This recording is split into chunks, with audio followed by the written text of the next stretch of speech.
যাচ্ছি, তাড়াতাড়ি সিআইডি কে ফোন করো, সিআইডি কে ফোন করো, ফোন করো সিআইডি কে। কি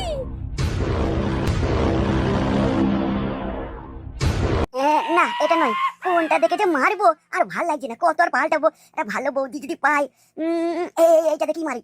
ওরে বাবারে, কি পেটি রে! যাই হবে, আজকে মারি, আর কোনদিন মারবো না। খাচ খাচ খাচ খাচ খাচ খাচ খাচ খাচ। এই তো স্যালিয়ন, প্রণাম পান্ডে, ওরে মিয়া খালি বারে। আরে বৌদি, এই তো এটা খাচ খাচ খাচ খাচ খাচ খাচ খাচ।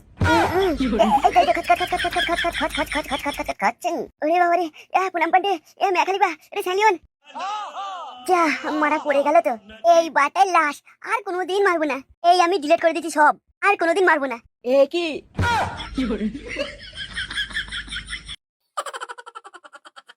তুমি এখানে হ্যান্ডেল মারলে?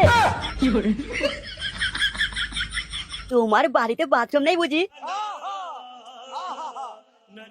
এই জঙ্গলে আর কোনোদিন হ্যান্ডেল মারতে আসবে না। পুলিশে ধরলে 3 বছর জেল, 50 লাখ টাকা জরিমানা, মনে রেখো।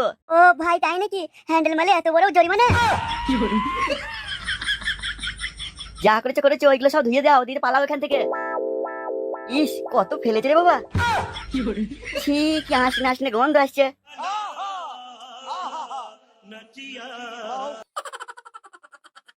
আমার মাল এত গন্ধ লেগে কেন?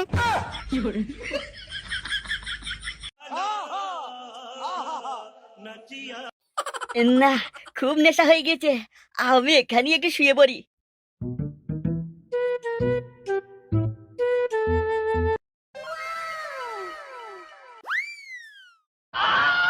আরে বাস, এ তো মেঘনা চাইতেই জল। সিআইডি ফুটো স্যার আমাকে বলেছিল একটা লাশ নিয়ে আসতে, একে নিয়ে যাই, মাল খাওয়ার পয়সাটা তো হয়ে যাবে। আয় বাবা আয়, তোর খোঁজেই ছিলাম।